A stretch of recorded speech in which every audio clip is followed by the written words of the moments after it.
نحمده ونصلي على رسوله الكريم اما بعد فاعوذ بالله من الشيطان الرجيم بسم الله الرحمن الرحيم افتطمعون ان يؤمنوا لكم وقد كان فريق منهم يسمعون كلام الله ثم يحرفونه من بعد ما عقلوه وهم يعلمون۔ سورۃ البقرہ آیت نمبر 75۔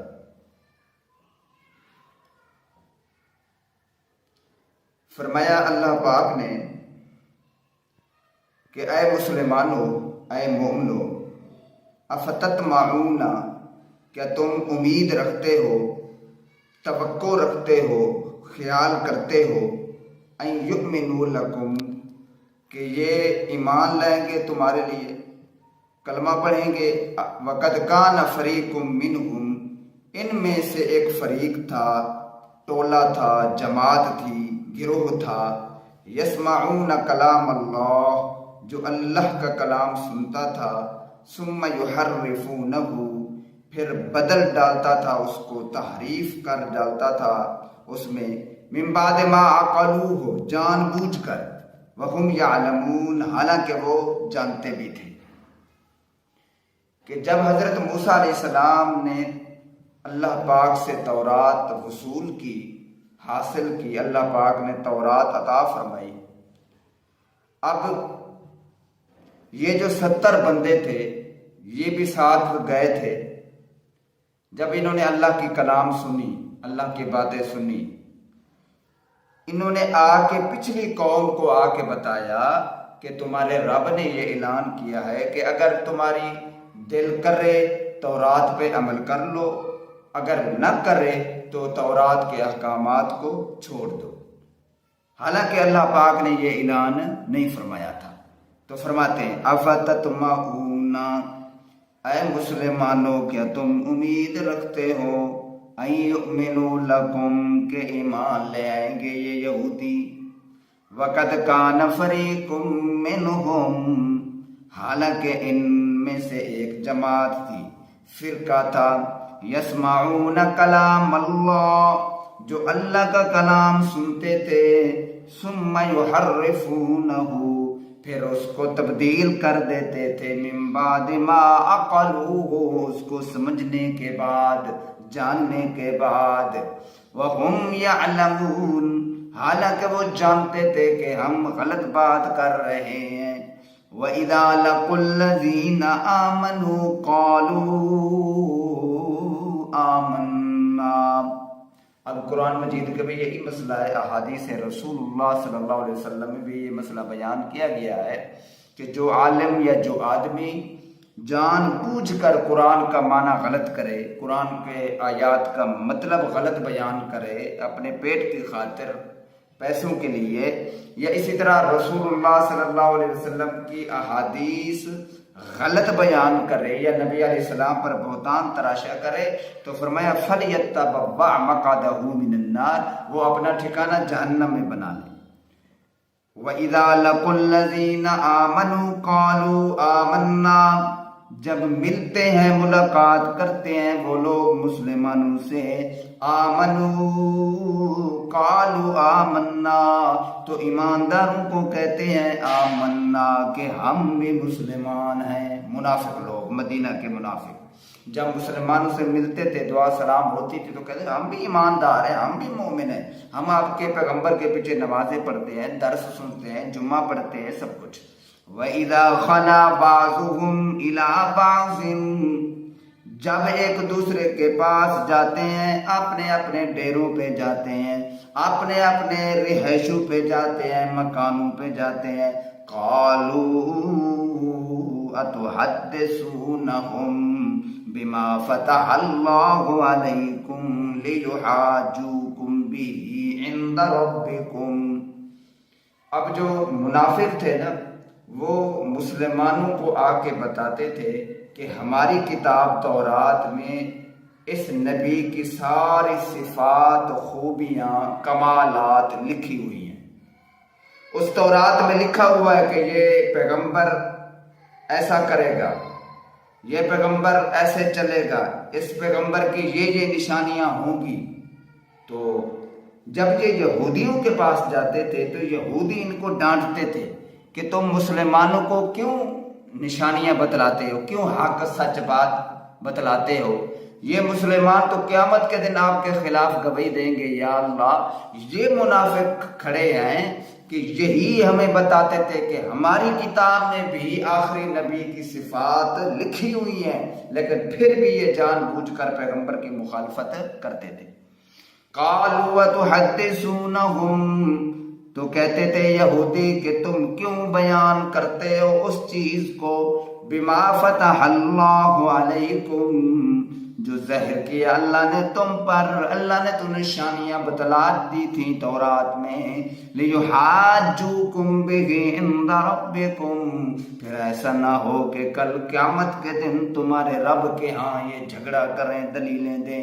افلا تعقلون، تم کیوں نہیں سمجھتے، یعنی ایسی باتیں نہ کرو کیونکہ کل تم پھنس جاؤ گے۔ پھر اولا یعلمون، اللہ فرماتے ہیں کہ وہ نہیں جانتے کہ ان اللہ یعلم ما یسرون وما یعلنون، کہ اللہ کو تو سب کچھ معلوم ہے، جو کچھ وہ چھپاتے ہیں یا جو کچھ ظاہر کرتے ہیں۔ تم بتلاؤ نہ بتلاؤ، میں اللہ تو اپنے پیغمبر کو ہر بات بتلا دیتا ہوں۔ اب لوگ کہتے ہیں کہ بھئی ہمارے پیر بھی، ہمارے ولی بھی، ہمارے بزرگ بھی، ہمارے قبر والے بھی جانتے ہیں۔ نہیں، اللہ پاک نے نفی کر دی ہے۔ اللہ پاک کی شان یہ ہے انہ یعلم السر واخفا، اللہ چھپے ہوئے رازوں کو، باتوں کو جانتا ہے۔ واخفا سورۃ طٰہٰ کے اندر ہے، جو حالات یا جو خیالات، تصور ابھی ذہن میں بھی نہیں ہے، دل میں بھی نہیں، اللہ اس کو بھی پہلے جانتا ہے۔ وَمِنْهُمْ، اسی طرح اللہ تعالیٰ فرماتے ہیں قرآن کے اندر، وَمَا يَشْعُرُونَ أَيَّانَ يُبْعَثُونَ، جن کے بارے تم عقیدہ رکھتے ہو کہ یہ بھی جانتے ہیں، سب کچھ دیکھ رہے ہیں، جان رہے ہیں کہ بندہ کیا کر رہا ہے، ان کا مرید کیا کر رہا ہے۔ اللہ فرماتے ہیں یہ تو مر گئے، ان کو اپنے اٹھنے کا بھی علم نہیں ہے، تو تمہارا حال کس طرح جانتے ہیں۔ وَمِنْهُمْ أُمِّيُّونَ، ان میں سے بعض وہ بھی ہیں ان پڑھ ہیں، امیون بالکل جہل ہیں، لا یعلمون الکتاب، کہ جن کو کتاب کا بھی علم نہیں ہے، الا امانیہ، مگر وہ ان کے جھوٹے آرزویں ہیں، خواہشیں ہیں، وَإِنْهُمْ إِلَّا يَظُنُّونَ، ان کے صرف خیالات ہیں۔ یہودی جو عالم تھے وہ تو جان بوجھ کر بے ایمان ہو گئے تھے، وہ ضد، بغض، اناد، نفرت، عداوت پہ کھڑے ہوئے تھے، وہ نہیں مانتے تھے۔ ان کو پتا تھا کہ اللہ کا پیغمبر آخری یہی ہے، ساری صفات کمالیہ اس پیغمبر کے اندر موجود ہے۔ دوسرے پارے کے اندر اللہ تعالیٰ نے فرمایا جس طرح یہ اپنی اولاد کو جانتے ہیں کہ یہ میرا بیٹا ہے، یہ میری بیٹی ہے، اسی طرح اس پیغمبر کو جانتے ہیں کہ یہ پیغمبر سچا ہے، لیکن پھر بھی نہیں مانتے۔ باقی رہ گئے عوام جو جہل تھے، جن کو سمجھو کتاب کا علم نہیں تھا، ان کے پاس کچھ بھی مسائل کا علم نہیں تھا، وہ کیا کہتے تھے؟ یہ یہودی عالم ان کو کہتے تھے، اور ایک دوسرے کو بھی ان پڑھ لوگ کہتے تھے کہ جنت میں ہم یہودی جائیں گے اور کوئی نہیں جائے گا۔ اللہ تعالیٰ فرماتے ہیں یہ ان کی منہ کی باتیں ہیں، ان کے خالی خواہشات ہیں، باقی کوئی بات نہیں ہے۔ فَوَيْلٌ لِّلَّذِينَ يَكْتُبُونَ الْكِتَابَ بِأَيْدِيهِمْ، بس بربادی ہے ان کے لیے، یکتبون الکتاب، جو لکھتے ہیں کتاب اپنے ہاتھ سے، ثم یقولون ھذا من عند اللہ، پھر بھی کہتے ہیں کہ یہ اللہ کی طرف سے ہے۔ فوائل، وائل کا معنی ہوتا ہے بربادی، تباہی، ہلاکت۔ وائل ایک جہنم کی وادی کا بھی نام ہے۔ او ویل لکل ہمزۃ لمزہ، ہلاکت ہو اس آدمی کے لیے جو چغلیاں کرتا ہے، عیب جوئی کرتا ہے۔ اچھا، یہاں بھی وہی لفظ ہے فوائل۔ اللہ تعالیٰ فرماتے ہیں یہودیوں کے پاس کوئی ان پڑھ بندہ آتا تھا، پوچھتا تھا کہ اس کتاب کے تورات کے احکامات کیا ہے، کیا اس کتاب میں آخری پیغمبر کی صفات ہے؟ تو وہ کہتے تھے بالکل نہیں ہے، کچھ بھی نہیں ہے۔ تو فرمایا کبھی کبھی یوں کرتے تھے کہ اصل جو صفات ہوتی تھی نا نبی علیہ السلام کے، وہ کاٹ دیتے تھے، اپنے ہاتھ سے قلم سے وہ لکھ دیتے تھے، پھر بھی لوگوں کو کہتے بھئی یہ اللہ کی کتاب ہے۔ کیوں؟ لیشتروا بہ ثمنا قلیلا، تاکہ ان کو پیسے مل جاتے تھے۔ وہ مریدین ان کو پیسے دیتے تھے کہ تم حق بیان کیا عالم صاحب، مولوی صاحب۔ فویل لہم مما کتبت ایدیہم، ہلاکت ہے، خرابی ہے ان کے لیے، ان کے ہاتھوں کے لیے جو انہوں نے لکھا۔ وویل لہم مما یکسبون، لعنت تو ایسے کمائی پر جو انہوں نے کمائی ہے۔ یعنی پیسے لیتے تھے تو نبی علیہ السلام کی صفات کاٹ دیتے تھے۔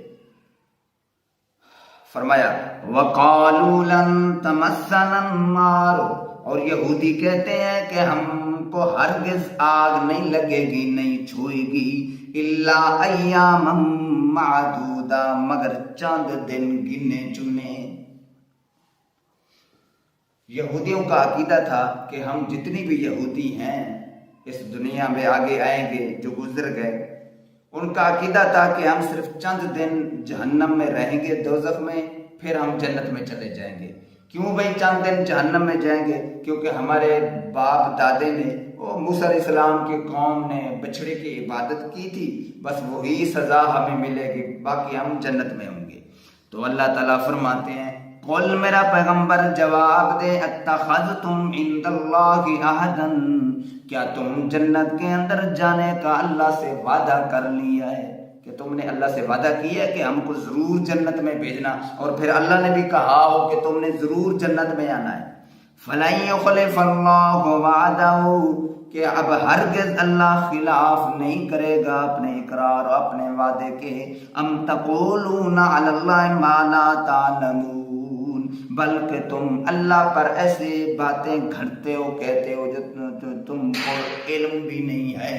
یعنی سر عام لوگوں کو کہتے تھے کہ ہم جتنے بھی یہودی ہیں ہم سب جنت میں جائیں گے، اور نہ مسلمان جنت میں جائیں گے، نہ عیسائی جنت میں جائیں گے، نہ مشرکین مکہ جنت میں جائیں گے، بلکہ ہم یہودی صرف جنت میں جائیں گے۔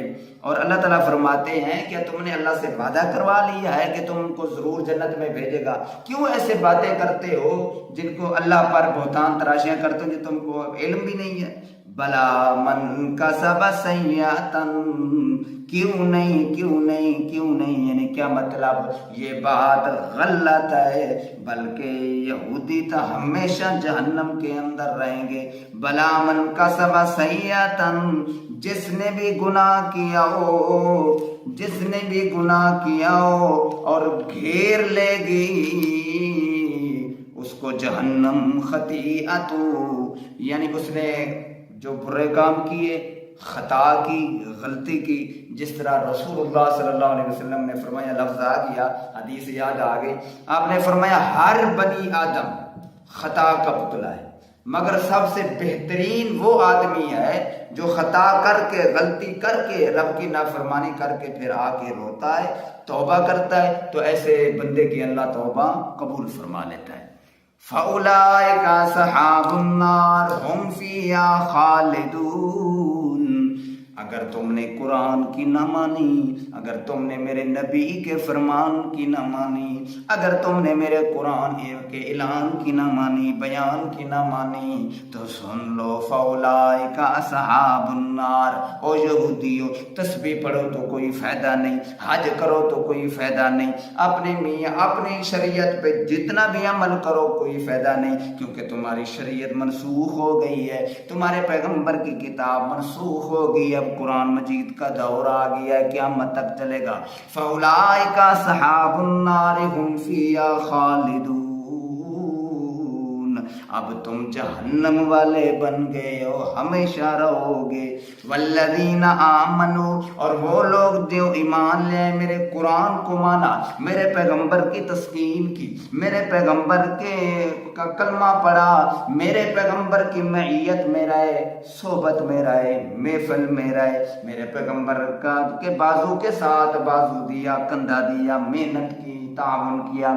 فرمایا وَعَمِلُوا الصَّالِحَاتِ، نیک عمل بھی کیے۔ دیکھو نا، اب بھی ایمان کے بعد شرط ہے کہ نیک عمل بھی کرنے ہیں. ایسے نہ ہو کہ میں مباحث ہوں، میں توحیدی ہوں، مجھے نماز پڑھنے کی ضرورت نہیں ہے، مجھے روزے رکھنے کی ضرورت نہیں ہے، مجھے تراویح پڑھنے کی ضرورت نہیں ہے. نہیں، یہ غلط فہمی ہے اور شیطانی دھوکہ ہے. اولئک اصحاب الجنہ، اللہ فرماتے جنہوں نے ایک کلمہ بھی پڑھا، ایمان بھی لے، عمل بھی کیے نیک، اولئک اصحاب الجنہ، یہی لوگ جنت والے ہیں. ان کو ہم جنت کی ٹکٹیں تو دنیا میں دے رہے ہیں.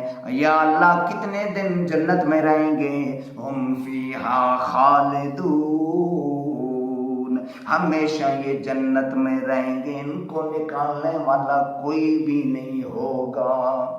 دعا ہے کہ اللہ مجھے بھی آپ سب کو عمل کرنے کی توفیق عطا فرمائے. وآخر دعوانا